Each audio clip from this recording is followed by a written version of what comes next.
Hello and welcome to the Your County Government Show. I'm Deb Gruber, your host, and today I am joined by John Shalanka, the Maintenance Supervisor from Public Works. Welcome. Yeah, thank you. Thank you for having me. Well, thank you for coming. Tell me a little bit about yourself. A little bit about myself.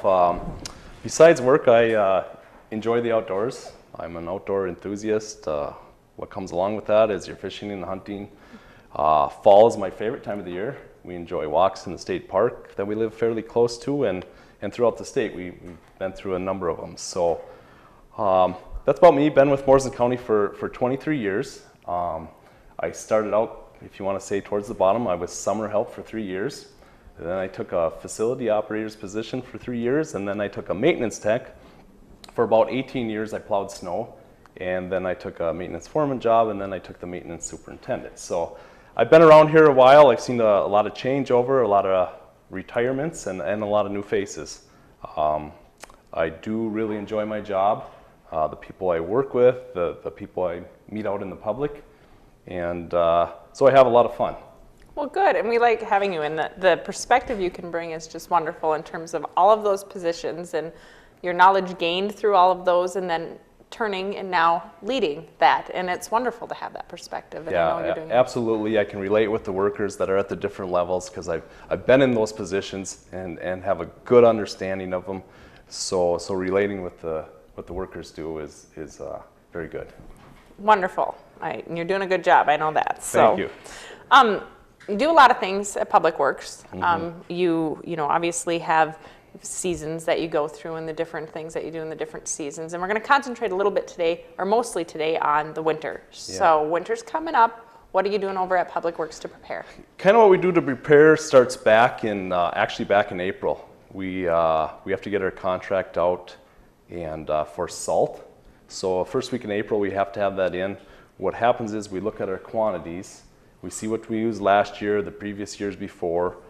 We come up with that number, put that out to bid. That goes along with the other counties throughout the state, municipalities, and so that's done that time of year. We've contracted for 3,000 ton of salt this year. As we move through the summer, we've got all our summer activities going on, but as far as preparing for winter activities, we get towards September. What takes place then is we mow the roads one more time right next to the shoulder of the road because there's vegetation that grows up a little bit, and if you don't, they kind of acts as a snow fence. So if the wind blows a little bit, that snow causes a drift on the road. So we want those shoulders cleaned off really nice, so we do that. I start calling in for salt, which this year's coming out of Duluth. There's semi-loads of that coming in September. We mix our sand and salt. The mechanics start going through all the equipment, start harnessing, make sure they're ready to go because we can't have breakdowns. We need equipment that's running all the time. Mm-hmm. We pick a rainy day, usually in October. We send the crew out on their plow routes so they can visualize again, because once it snows, they can't see what's there. Sometimes there's some obstacles that have popped up. We do plow in a number of small towns, some of our county roads, so there's manholes that are raised up, our plow can catch them, or water shut off, so we need to address that before the season actually starts. So them are some of the things we do to prepare before the snow falls. Lots of work to do, lots to think about. I didn't know that one really, if you're not in the thick of it, appreciates how much there is to prepare for that and to think through what it's going to take to get through a winter when you have all the snowfall and you have to have a place to put the snow and you have to make sure those plows work. Yep, exactly. Very interesting. I know you do a lot of things, not only the obvious maintenance work and the snowplow and all of that, but you do some outreach with the schools. Yeah. And tell me a little bit about that. Yep, we do. We have 2 snowplow operators. They've been doing it for a number of years. We reach out to the second graders across Morrison County. There's about 600 kids we touch. It focuses on snowplow safety, the dangers of building tunnels next to the road, not to stand next to the spray that comes off our plows because it's not just fluffy snow, it is rocks and whatever is along the shoulder, and it can be dangerous. Teaching kids to stay back when they're waiting for the school bus. We bring in a truck to the school, they get to touch it, they get to sit in it, and it's been a really good program, well received.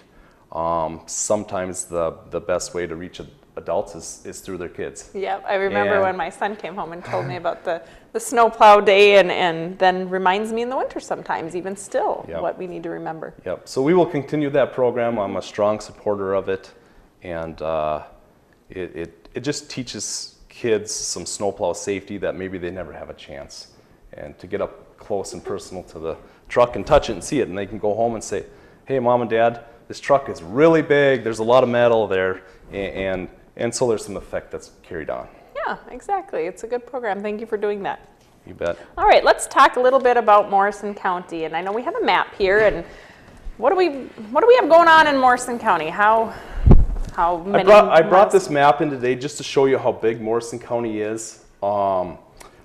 We are about 38 miles from the South County line to the North County line, so it spreads from Upsala up to Motley to Pillager. East and west is about 40 miles. So we go out to Gutwell's Corner or Gross's store, some of you are familiar with. So it's a big area we do cover. In the circles here are our facilities. Little Falls is our main shop, where we run a number of plow routes out of, but we have 2 satellite facilities, one in Randall and one in Pierce. And the reason being for that, it just makes us a lot more efficient. We have 3 plow routes out of Randall, so the guys will show up to work and they can disperse, cover that corner of the county. There's 5 routes out of Pierce. They cover the eastern part of the county, and then the rest is covered out of the Little Falls shop. So it just makes it a lot more efficient when we do have a plow call out to respond and get on those roads as soon as we can. That makes sense. We have 728 miles of road, 38 of them being gravel, and so it's quite an area to cover. People don't have an understanding that we're just plowing a little section. No, we're not. We're plowing a big area. And somebody has to be the first, and somebody has to be the last. And so thinking through how Yep. large that area is, we Yep. have to remember, you know what, there's a lot of coverage that needs to happen. There's a lot of coverage, and that's one of the number one complaints we get. It's right up there is, why isn't my road plowed first? And we have each of these routes set up. They're usually hitting, I would say, the primary roads first and then the secondary roads next. And what that means is the higher volume roads, your ADT, those roads are going to get attention first. It's just the way it works. We can't be on every road right away. And so if you live on one of those secondary roads, we are getting to you. You're just not the first road. So we never change up on the routes as far as flip-flopping from storm to storm. We always follow the same pattern. So, and they're set up so once the plow goes down, they are following their particular route, so it makes sense. They aren't just picking up, jumping over here, going back over here. They have a continuous route, so it's the most efficient. So that's how that works. That makes sense. Why don't we set this back here?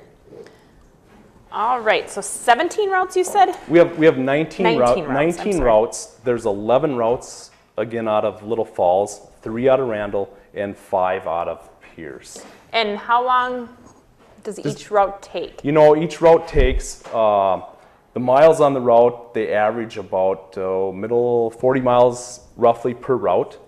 Each driver has that many miles to plow, plus all your intersections. I'm going to say if you have roughly 0 to 4 inches of snow, we can cover the system in about 6 hours.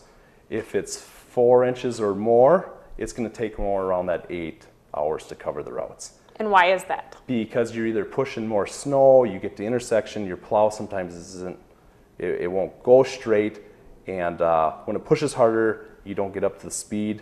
It just takes longer. Because there's a lot of intersections on each of these routes, there's a lot of backing going forward, and if you have more snow, it's spilling over the plow, so you got to do a few more backups than on a smaller snow. Makes sense. Makes sense. You know, you can't predict snow, right? You're not able to do that, No. right? Okay. Well, knowing that, it can really vary, can't it, from winter to winter? Yep, exactly.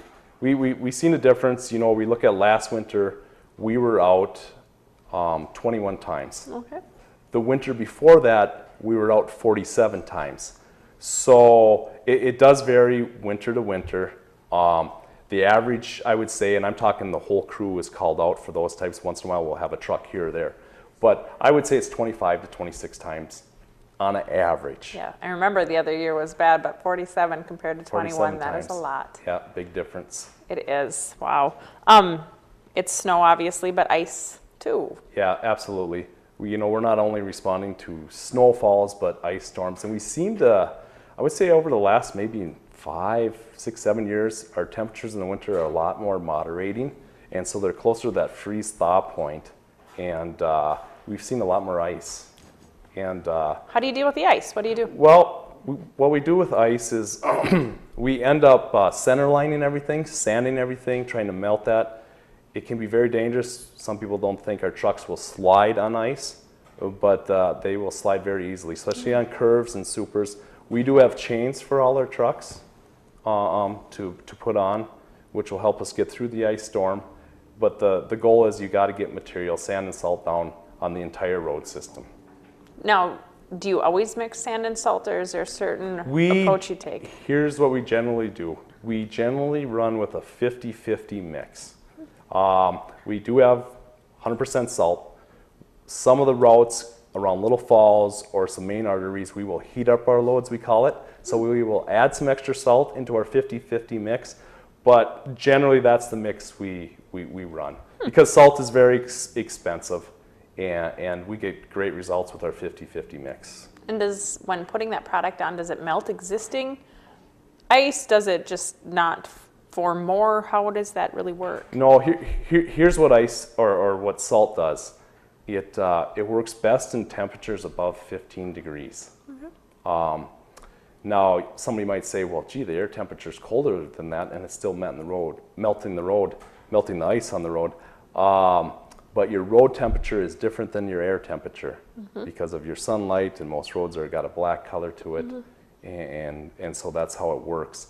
But salt will melt down to 15. We do have another product called Clear Lane, which will melt down to 0 degrees. The difference that is, it's still salt, but it's injected with mag chloride. And so we do have that at our hand to use at times if temperatures get really cold. But that's kind of how that works. And then there's times where salt won't do any good. It's just too cold. Then why spend the money? Why put it down? Then why waste it? You put it down, the traffic comes, and they'll just push it to the side of the road, and you end up wasting it. That is a tough decision you have to make. You have to pay attention to the upcoming weather. You have to pay attention to what has been occurring the last couple of days, so you know maybe where those road temperatures are at. So there's a lot to think about. Yep, exactly. I usually carry a road temperature in my truck, a handheld one to shoot the road temperature. Our new trucks, if we talk about them a little bit, have them built right in. Oh, okay. So they can tell the drivers Really? that, hey, here's what the road temp is at, and they can react based on that. So that information is right there. Wow. And you'll be seeing that coming along with all the new trucks that are coming in next years. So. Wow. Somebody has to make that call about, do we send out the trucks? Do we salt the roads? Do we do all that? Is that your fun job? Yeah, that's my fun job. And it can be a challenge. Here's the difficult part. I mean, obviously when the roads become unsafe, we're going to send a crew out there and try to make them safe for the drivers. The challenge is where maybe the public doesn't understand, we don't run shift work like the state does, MnDOT does. So we have one crew because it would take a lot more resources to have a whole nother crew. So the key is to time that storm out correctly when our crew is going out. If we go out too early and it's still snowing, things are happening, we don't want to wear our crew down, because at the max we want to have them in a truck is probably 12 to 14 hours, because it could be return an early morning the following day.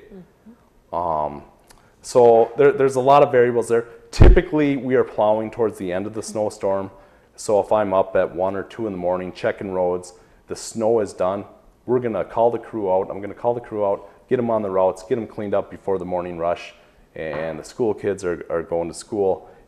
Those are the ideal storms. Sometimes you're up at 2 or 3, there isn't much snow, a little bit, and now once 4 or 5 o'clock it starts snowing, it's still snowing heavy, and at some point we do got to get on the roads. But timing is critical, because we've seen when you usually get a snowstorm, the more you get compacted, but there's usually a cold front coming right behind it. So you want to get it off the roads as soon as possible. Otherwise, if it if it bonds to the roads, then you're going to spend a lot more resources, a lot more equipment time, a lot more chemical trying to get that off the roads. That makes sense. Yeah. It is a hard call. And It is. it's hard for people to understand. And I think the point that you made where we aren't like the state of Minnesota. We don't have that 24/7 ability to respond, and we don't have multiple crews. And I think that's something when I've received or helped field those frustrations, which of course we're going to be frustrated when we want to get to work and we can't, or we want to get our kids to school and we can't. But we don't have that. And I don't know, it's a tough balance between providing resources like that and then paying for those resources. And so that's where we're at right now. I think we've got a good system, but it's not perfect because it's not endless resources that we can have to provide it. And I think we really do provide a good service. I've taken a lot of calls from surrounding areas. I think we do a really good job in that area. If we're not getting them clean, we also send our motor graders out to start scraping, which has been a huge success. Last year we had our biggest snowstorm right at the beginning of the year, which is November 10th and 11th, and that had a lot of compaction, and that was the key to getting the roads clean at that time. Very interesting, yes, and we do get a lot of compliments too on that, just as many. So you talked a little bit about the technology in the trucks that are coming up. What other technology has played a part in the job you do? Part of it is the MDSS, which is a Maintenance Decision Support System. And it's basically like having your own meteorologist. Oh. And it's very accurate. It has been very accurate. And it's laid out hour by hour. It'll go out 24 hours is the most accurate. You go beyond that, your accuracy is not as well. But we always just look at the next 24 hours. They break it down hour by hour. And it will show temperature, if the temperature's fallen, rising, the precipitation per hour, and then when it's diminishing, what's going to happen, the road conditions, if you're going to see dry pavement, wet pavement, icy pavement, etc. So it's been a wonderful tool. And so we can look at that and say, okay, I get up early, it's 3 o'clock, oh, the snow almost looks like it's done, but I'm not sure. I look at that and I see, you know what, there's only about a ½ inch more that's coming. We're sending the crew out because that half inch isn't going to hold us back. So it's been probably one of the key tools to having. It just helps them make a better decision versus just guessing. How long have you had that? This will be the second year. Oh yeah? The second year. So it's pretty neat. Good, very cool. You talked a little bit, we have scrapers and plows and they're different, right? Yeah, our equipment mainly consists of tandem trucks and then we have motor graders. Tandem trucks are usually what is sent out normally. And those are the trucks that house the salt and sand mixture in addition to having the plow. Yep, exactly. They have a one-way plow on it. They have a wing. Our newer ones have an underbelly, and they haul roughly around 12 ton of sand and salt.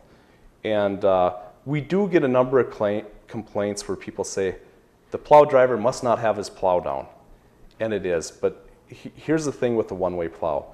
It doesn't have down pressure, because if it had down pressure, the driver wouldn't have control of the snowplow. So it's just the weight of the plow, and sometimes it will ride up on the compaction. If you go too fast when you're plowing, as the snow comes up in the one-way, it creates a little lift, and it doesn't scrape as well. And some of the newer trucks, last year we started ordering them with a hydraulic ram where we can tilt the one-way, which creates a sharper edge on the cutting edge and does a little better job. But that's our main equipment used, because you can sand right behind after you plow. If there's a lot of compaction, we send out the motor graders, but then we have to follow up behind with a truck to sand, because sometimes there's just a little skim left and it's very slippery. So, but if it's needed, we definitely use them. It's just a longer process. Sure. And we have 5 motor graders at our disposal to use. Good, so. Lots of tools then. I'd imagine every now and then it happens that somebody hits a mailbox. What do you do then? It is. That is one call we get in quite a bit. Here's the deal with the mailbox. If we physically hit it with the plow or the wing or the truck, we replace it, no cost to you. But sometimes the snow coming off the plow will do some damage. Then we don't fix it or replace it. And a lot of times the mailboxes get neglected by homeowners. There's a board that's underneath your mailbox that attaches to your post that becomes rotten and needs a new board. We have gone to all swing-aways, so they're forgiving when the snow hits them, but sometimes that rusts up, so it's a good idea to put some WD, a little grease on there, so it can swing. So I guess maybe to the homeowners out there, help us a little with some maintenance that can really save on future problems. By far. Because the swing-away has been the answer versus some of the mailboxes you buy at Menards, because our wing can fit underneath the mailbox. And if homeowners just do a little maintenance, it would go a long ways. That's good advice. That's good advice. What about stranded motorists? Stranded motorists. Yeah. A lot of people think we pull, if you go in the ditch, we'll pull you out of the ditch. No, we don't do that. We'll stop, make sure you're okay. If you're cold, we'll bring you in the truck. We'll make the connections to get a tow truck out there to get you out of the ditch. There's plenty of private tow companies available in each town. And with the cars, if we hook onto something, we might rip something off, and we don't want to be held liable. So we'll definitely assist you and get you headed the right direction to get you out of the ditch. Well, good. Some folks, and I've noticed that too, that it happens where you're clearing your own driveways and you're removing your own snow, and sometimes they push it across the road. Yep. Is that a good idea, not a good idea? No, it's not. It's actually against the law. Oh, it is? There's okay. a Minnesota state statute, I think 160.27. All right. It is illegal to do, and here's the reason. A lot of people clear their driveways out, push it onto our road, and then call it good. What happens is once you move that snow, it becomes hard. It's almost like an avalanche. It creates heat, and then it becomes hard. So now if a motorist comes along and hits that, you may be held liable for that pile of snow. We've had it where we've hit them piles with our own equipment. On our wings, there's a wing post and a shear pin on there, and we've sheared our pins off hitting them. So it's not a good idea. Get rid of the snow before you put it on the county road. Sure. Well, and you're liable for it, and it sounds like it's not a lawful thing to do either. So interesting. If they're not plowing snow, what are the guys doing all winter? There's plenty of work. If we don't have a lot of snow, we keep our 4 bush hogs going, clearing the right-of-ways for brush. Besides that, we have numerous trees that need to be cut and chipped up because they're always growing in, blocking signs. So that's almost a full-time winter job. We make our own mailbox supports. We cut the pipe, we bend them, drill the holes. So we're doing that. We also make some culvert tees and rods. And what those are for is for cement culverts that are out there. Years ago, they never tied each section together. And so we make these tees and ready rods, so when we retie them, we can tie them together. So there's plenty of that. There's some building maintenance, things that kind of got behind during the summer rush. So always busy. Always something to do. Yep. That's great. What's the most dangerous kind of snowstorm or winter event? Well, it's ice. We maybe touched on that a little bit. It's ice, no doubt, by far is the most dangerous. But I think the small storms seem to get motorists into more trouble than the big snowstorms. Reason being, the big snowstorms, they maybe can't get up to speed. The small ones, they think they can go really fast, and it gets them into trouble. What's your advice? Slow down, patience. Patience by far. Stay back from the plow truck. I think we've seen it, I would say a lot of people overdrive conditions. And maybe partly to blame is we're all in a hurry, absolutely, but our vehicles have changed a little bit. Mm-hmm.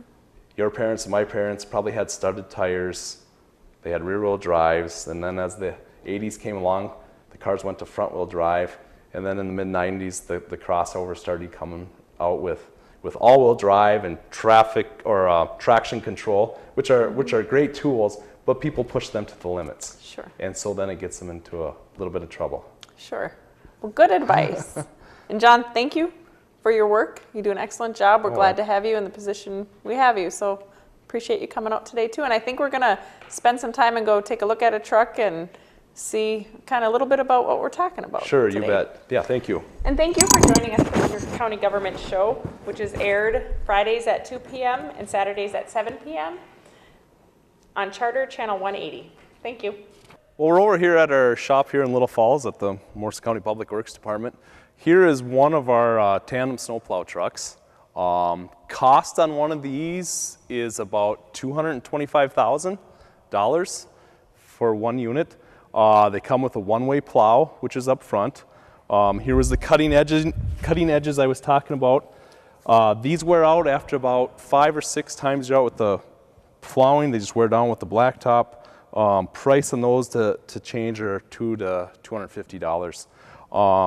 And what I was talking about were some people complain that the plows don't get all the way down to the road. We are starting to put a hydraulic tilt. This one does not have it, but what it does is it changes that angle of that cutting edge, which takes a little bit more material off the road. And the cleaner you can get it down the blacktop, the less salt and sand you're going to use. And it just saves money. There's shoes on this one. That's if you're plowing gravel roads. We set them shoes down so the plow doesn't dig in. Otherwise, it's a nose dive and then it'll end up underneath your truck. Most of the new trucks now are automatic. Our older ones are manual shift, but they improved them a long ways. The old ones had hand levers with cables, and by the end of your shift, your arm would get really tired. Where now they're more user-friendly, where there's an armrest and they're just a toggle switch. And so kind of a big improvement. We go with an underbelly, which is located right here. If you look closely, it's got a carbide bit in it, and it's a rubber. It's actually rubber. And the reason on the outside of that is for the noise inside the cab. On the older ones, we ran just with a metal cutting edge, and it gets really loud inside the cab. With these rubber cutting edges, it just makes a world of difference for the noise inside for the driver. So there you got a wing right behind that. This one is equipped with a tank where we put salt brine in there. It acts as a wetting agent. So when you put down sand and salt, holds it closer to the road. It's more sticky so the traffic doesn't blow it off. They hold about 10 to 12 yards of sand and salt. And we load them up here early in the morning when we head out. And that usually will last the snowplow driver's his entire route. If we are sanding the entire county, sometimes they got to come back and get another load. The sander is located in the rear here. We usually by the intersection will fan out a little bit so cars can stop better. When we're doing hills and curves, we are focusing more on a closer pattern where it's tight. It's just the density stronger and melts a lot better than spreading it way wide. So that's pretty much the tandem truck. There new technology out on the side here when I was talking about road sensors. Here's your sensor that will tell you what your temp is on the road pavement. So the truck drivers know exactly what's happening. And if that temp really starts falling, that road starts getting cold, it doesn't pay to put sand salt down because you are just wasting it. So that's where that's located. These do have electronic, if you see that little computer board up there, and that will tell you, you can set that, it would tell you how many pounds of sand and salt you're putting down per mile, 200 or 300, 400, 500. So, and it keeps track of that. So you know what you used out per storm or for the entire winter. So that's some of the new technology. Trucks have improved tremendously. The cabs are a lot quieter. We go with a good quality seat so the driver is comfortable in there, because the drivers are out in a lot of adverse conditions, and after you're in there for a while, you want them as comfortable as possible. So that's about it on this tandem truck. Otherwise, they all kind of look pretty much the same. And then a motor grader is over here. If the roads get a lot of compaction and we can't get them off with our trucks, we will flip and use our motor graders, which have a lot more down pressure. The one-way plow, you just have the gravity, the weight of the plow holding down. The underbellies have about 500 pounds per square inch on pressure. The motor grader, you're probably around 3,000 or so in that range. But you can just scrape that compaction off the road a lot better with one of those machines if the tandem truck isn't cleaning the roads really well. So these are two of the main pieces of equipment we use for snow removal here in Morrison County. So we got excellent equipment, but with not only having excellent equipment, you got to have good operators, and we have a super good crew here that really puts out a good effort, time in and time out, and they deserve the credit.